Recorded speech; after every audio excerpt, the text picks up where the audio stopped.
going to do another tomato review today, and welcome back. We're going to do a review on this tomato right here called the Potager de Viljoule. Let's take a look at the tomato first. I don't know much about this tomato. I think it's a Moroccan tomato, but again, I'm not sure offhand. All the information will be in the description below, and you can visit the website to read more about it. In this video, we're just going to concentrate on the taste test part of it. Okay, so that's generally what they look like. It's a nice little slicer tomato. They can get pretty big. Can get up to around this size. Alright. And this is what the inside looks like.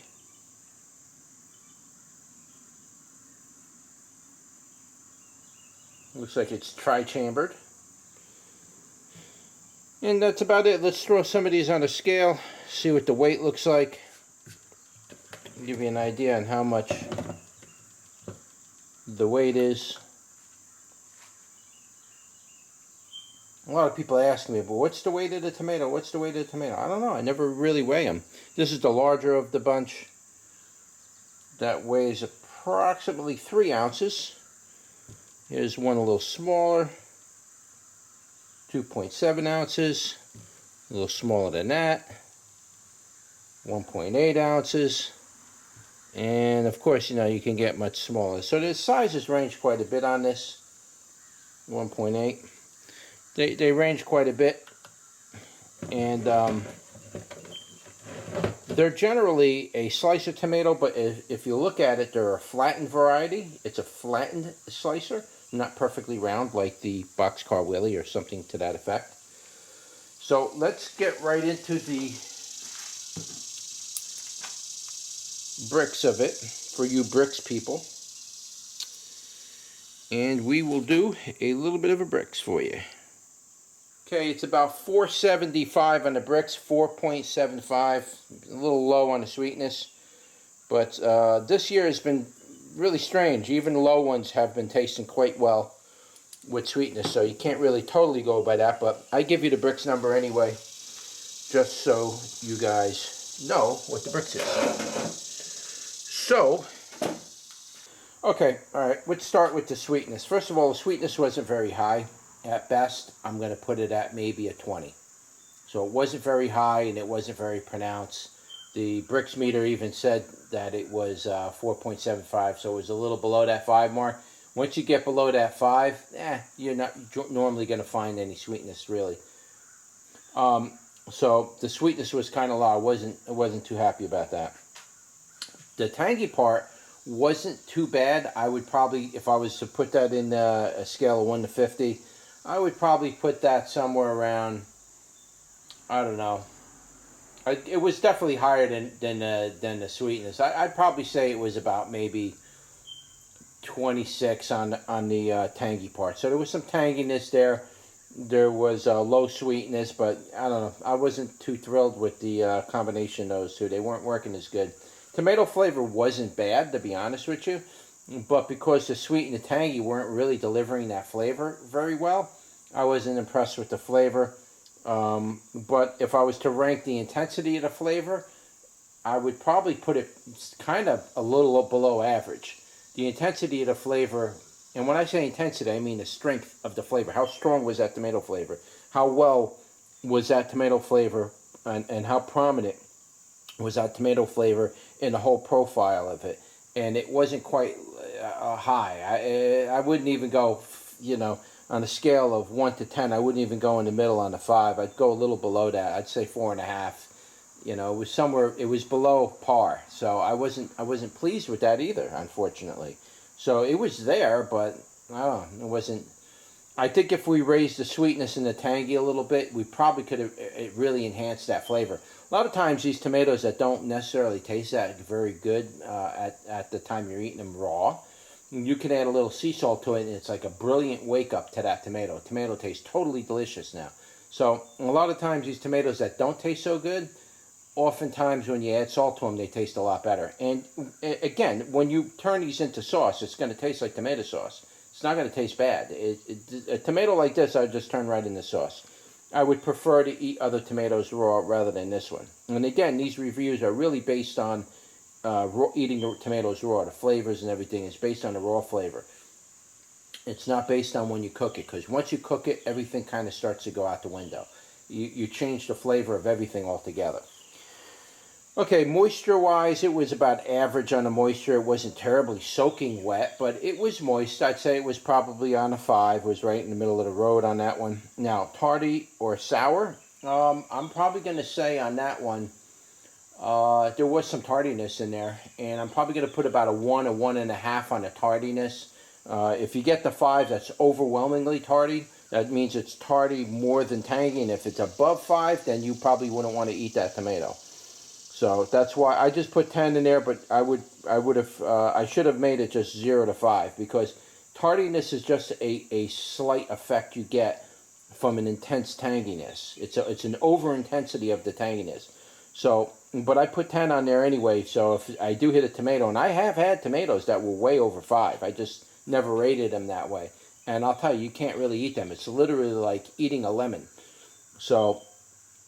With this one, I'm definitely going to put like a 1 on there, maybe a 1.5 on there for the tardiness. There was a little bit of tardiness in there. Wasn't bad. Most of that tardiness was actually in the seeds. If you remove the seeds, the flesh part of it was pretty nice. It wasn't bad.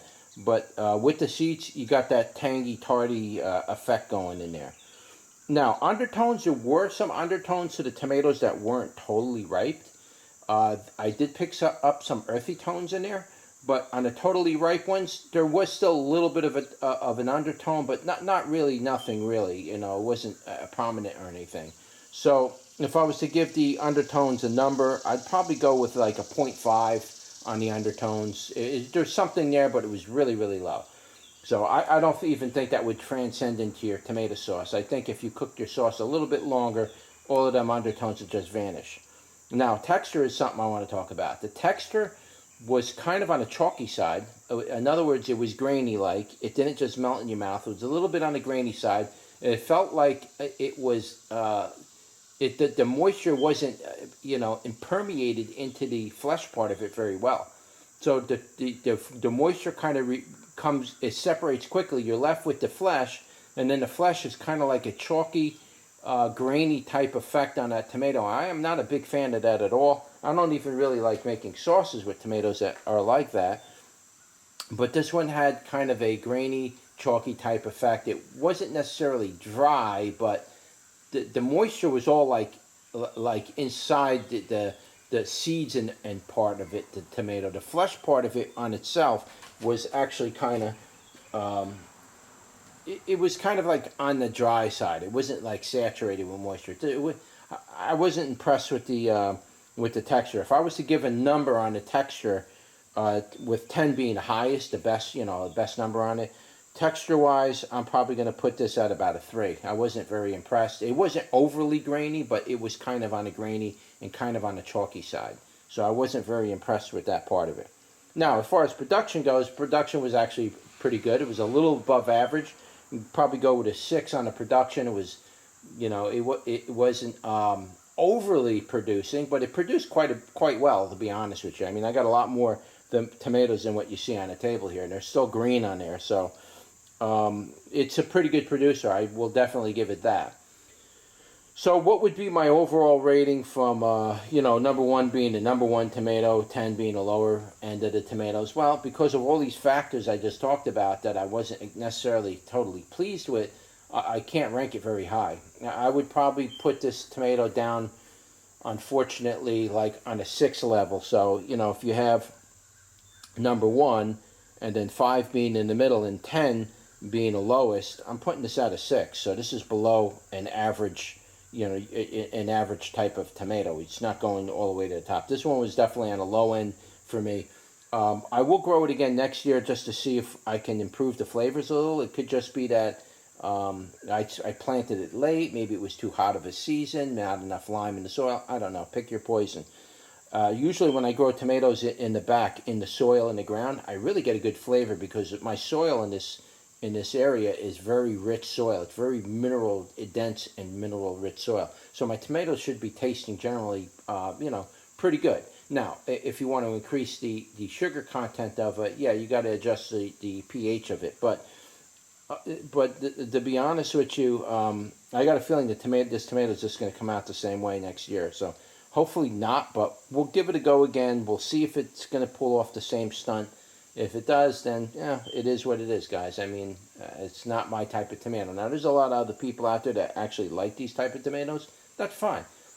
For me personally, it's not the type of tomato I would go running to my garden for. Though, I will say this. This tomato definitely tastes better than the store-bought tomatoes. So I'm kind of on the spoiled side. I'm looking for like the premium of premium when it comes to tomato. So because of that reason, yeah, I'm going to be real picky about my tomatoes, but it's definitely better tasting than the store-bought tomatoes. And if you turn that into a sauce, it's going to taste absolutely delicious, and that is what I'm going to do with these tomatoes. All right, so that's really about it for this review. What I'll do is I'll put all the information in the description below. You can read about it there. And always be sure to check the website as far as the description goes, because I may have updated the description on the website months later or even a year later. Or if I come across some information on the tomato that I didn't find before, I'll update the description on the website. I don't always do it on the video. So be sure to go visit the website for the updated information. And I will leave a link in the description below where you can buy the seeds for this tomato if you decide to. And that'll bring you right over to the page itself. All right, so basically that's it. That was your tomato review for the Potager de Viljoule. Don't forget to like, share, and subscribe, and I'll see you on the next one. Take care, guys.